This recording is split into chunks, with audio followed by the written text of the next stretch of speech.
Again, welcome back to the channel, everybody. Glad to have you here. Glad to have you watching some stuff. If you're new, thanks for joining us. Again, this is another part 2. I've had a couple fishing experiences that were so good with so much content. It's hard to fit it all into one video.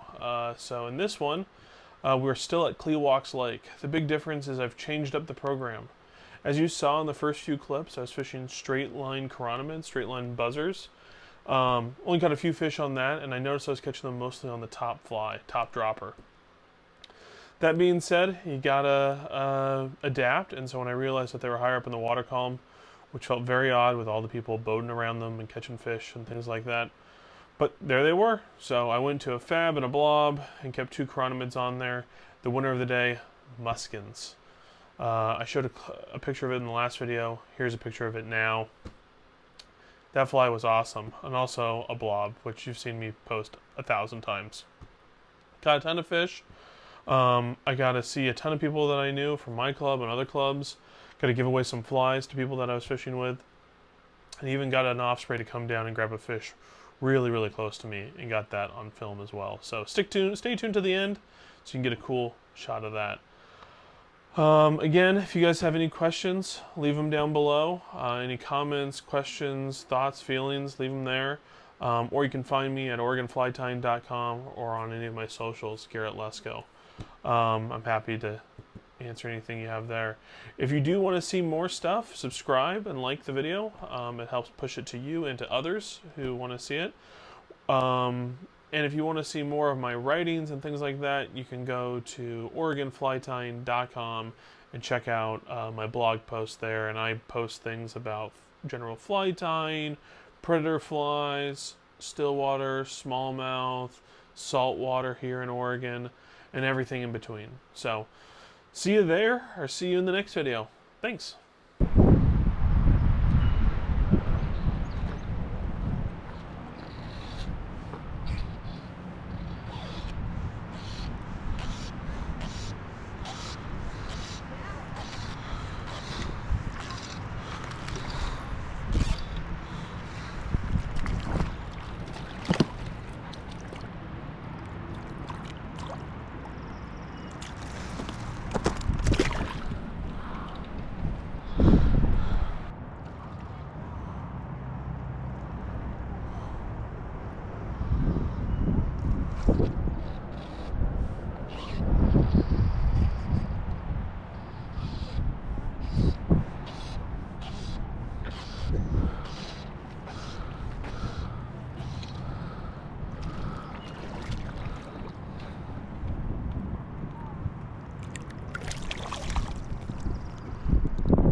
Okay, the cool one's coming off and the new one's gonna go on.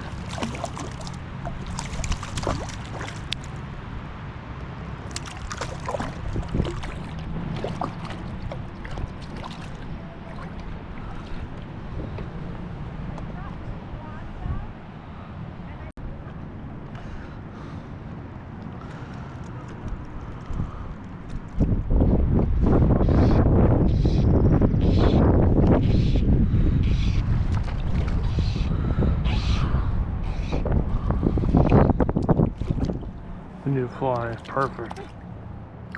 We could have got a little guy. I must see if that. Oh, there you go. I will if it shows up, I'll let them know. Thank you. Of course.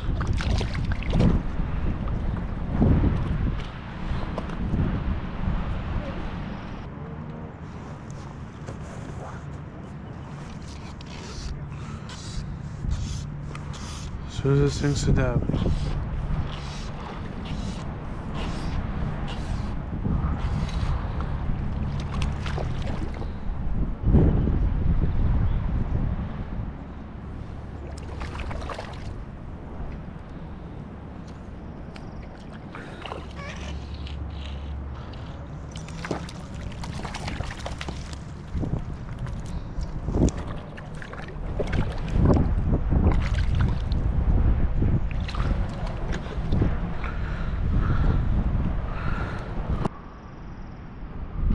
I had like 2 bumps.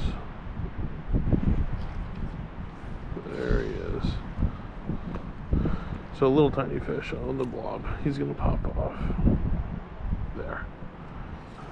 Doing this Mondo cast.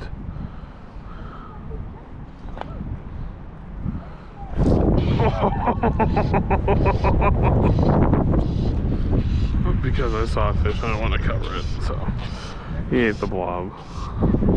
Nothing more satisfying than calling your shots. They allegedly stock this place with trophies in the 18 to 22 inch range. I have so far have not seen one. But these fish have acclimatized and are full. They're warm.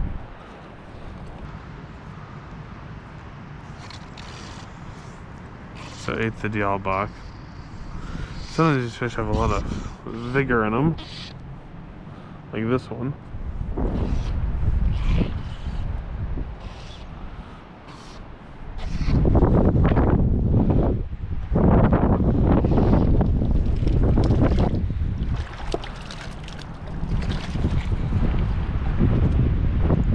He looks like he was very close to pulling up by a drag here.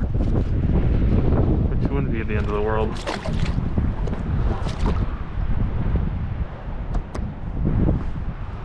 Oh, he took the muskins. He didn't even take the Dialbach. I might put on a second muskins. Ooh, like a pheasant tail colored one instead of a black one. That'd be good.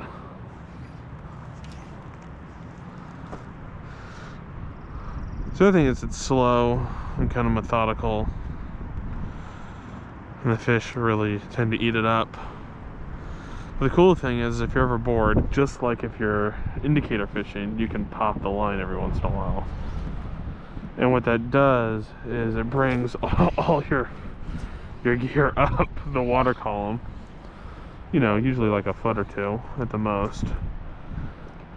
And it pulls your blob, your fab, your booby, whatever it is, just a tiny bit. And that tiny push moves water.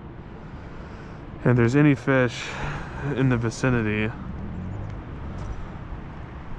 they'll just, usually they can induce a take. So you can see the wind is coming down, hitting the water, and it's swirled that way and then back to me.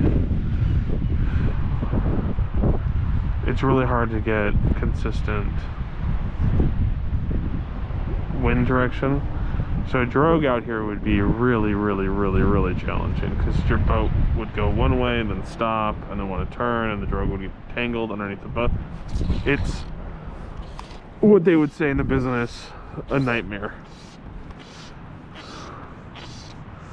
That's another one on the muskins, and it's a size 12, so I'm gonna put a size 12 one down lower. Because I've caught probably a quarter of my fish on that black one.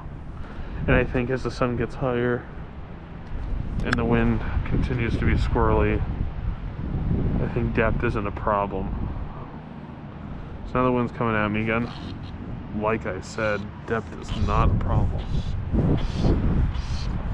Okay, so nothing is more confidence-inducing than changing your fly and immediately catching a fish on the following cast in seconds. Yes, it did eat the fab, but it ate the fab deeper than it was before because it just was deeper. And these are dumb hatchery legals, but they are fun.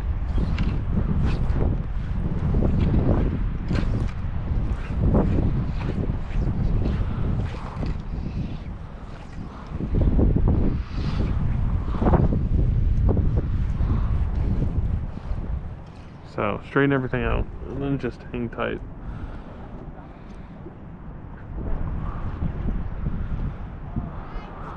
And just kind of let the wind do its thing right now. There's nothing you can do about the squirrely wind, so it's kind of pick a direction you like. And I like this direction because I have it wide open.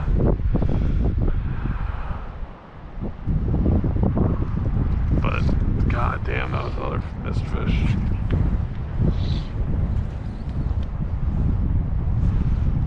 So yeah, just straighten everything out.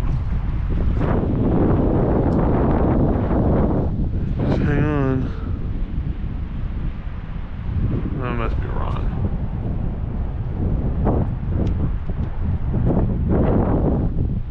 So we are moving probably 1 mile an hour, maybe 2. Which is really fast for a chronometer to move.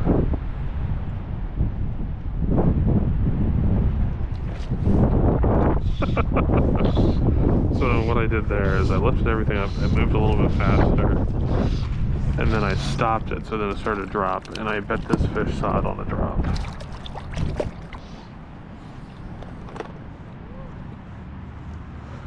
Let's see if we can't pick up a fish or two.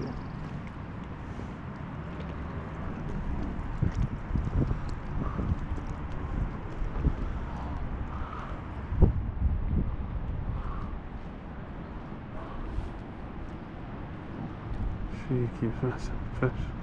Oh, there he is. There might be a shelf right there that she's following.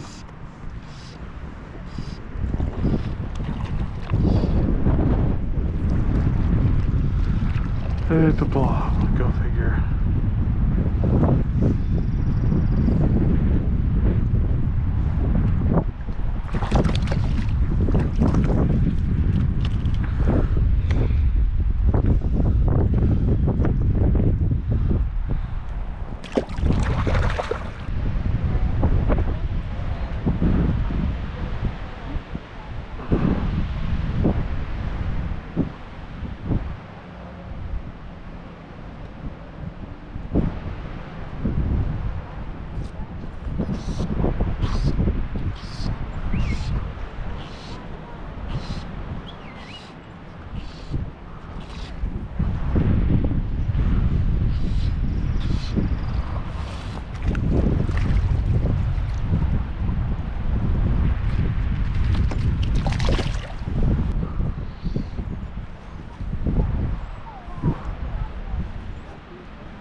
There's a bunch of fish off that shelf right there.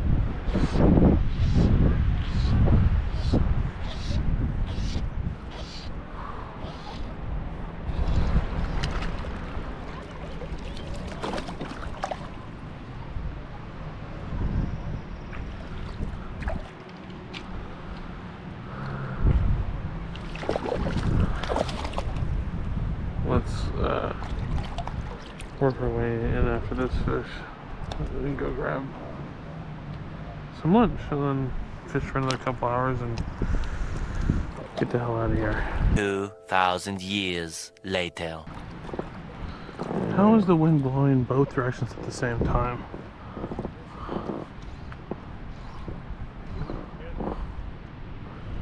We're on Larson.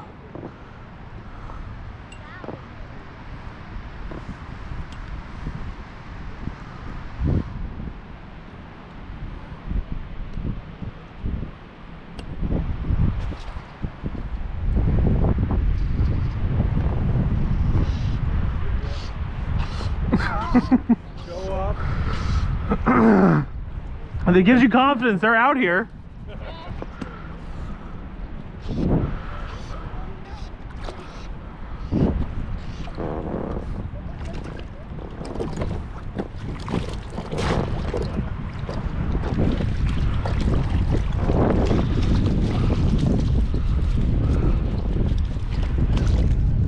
I'm gonna have to re-rig. 8 to 6, good 14 incher.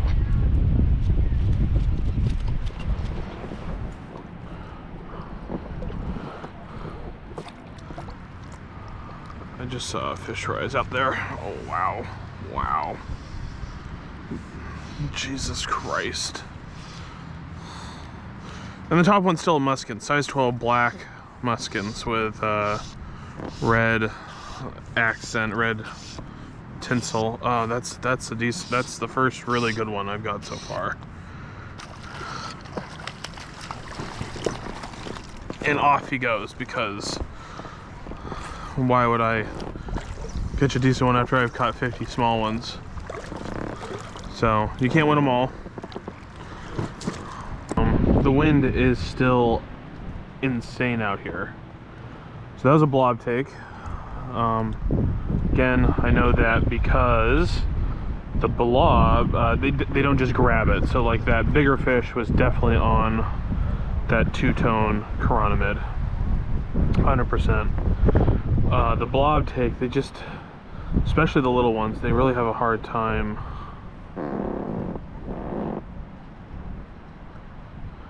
They have a really hard time eating a, God, they have a real hard time eating a blob.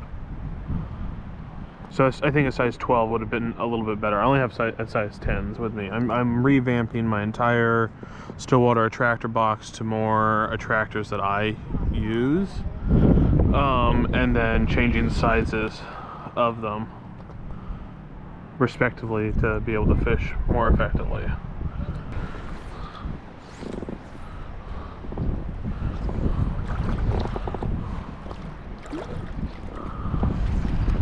It's hard to make heads or tails of the wind.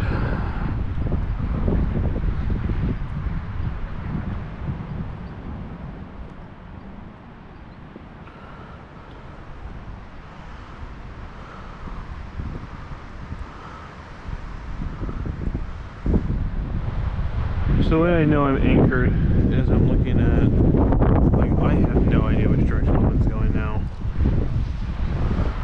No one does. Missed a fish again.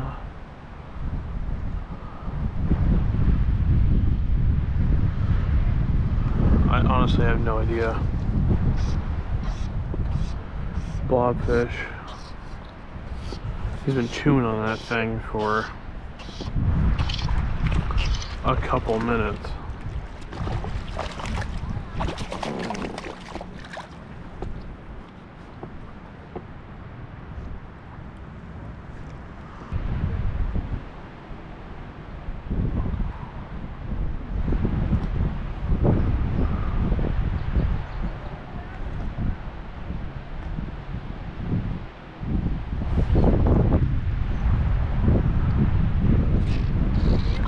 Wow, that's crazy how well that works.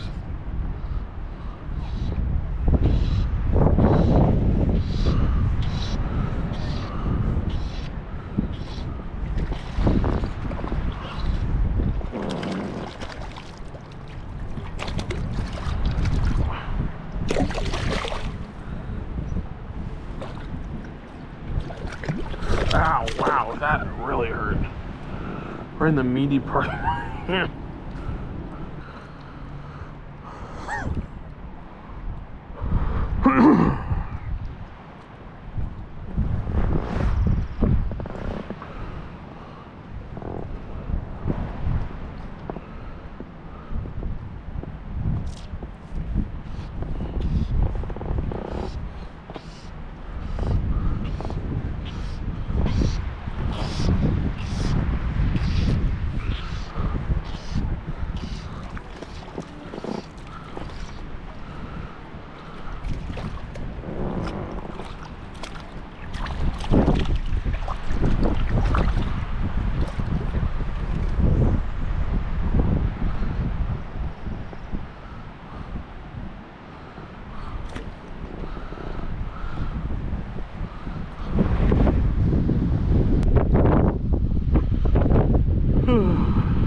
Weird. The 5th double of the day. I knew it was behaving weirdly.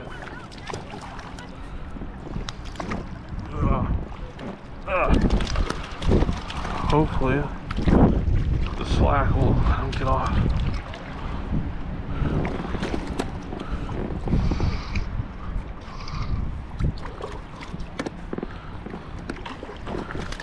Oh, the other one got it out of my net. Hopefully that came up on camera. God, what a dumb thing to happen. This is why I need my quick release tool. That's what I need to have on the other side. That and a thermometer. I need a thermometer too. Alright. Let's take care of him.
Have you guys had any luck yet?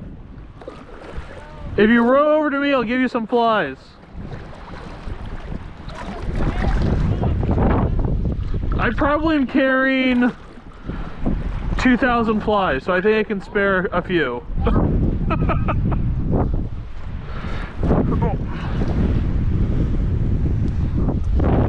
So, with the wind, it's going to be a little weird, but we'll make it work. Yeah, the wind is just a little bit. It is kind of nuts. So, the ones that look like a blob that are kind of like a yellow-pink color, I think I've caught 10 of the last 12 fish on it. Okay, so I'll give you a handful. You guys can go with those. But the olive ones with a, got them? The olive ones with the long tail with an orange bead, that's what people have been catching on them today. But that, it's pink and yellow, it kind of just looks like a blob. That's what it's called. I've caught 10 fish on it today, probably right now, and probably 40 fish today total with them.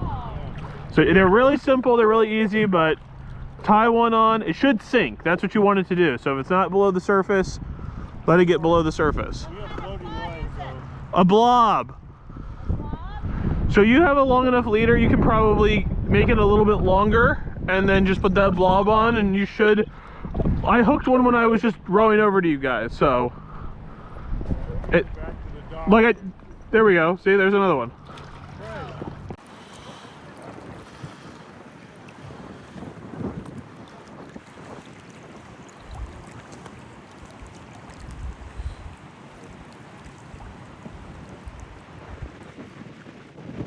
We'll stand here in a second.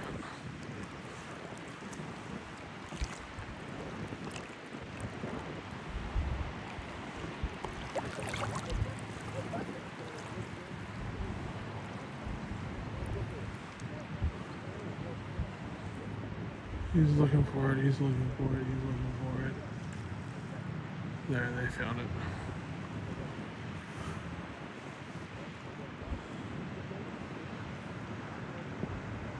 Here he comes. Oh, it's too close to me. Okay, now he is. Oh, he doesn't want to do it. Come on, you stinking bird. You're a fish hawk. Be a fish hawk.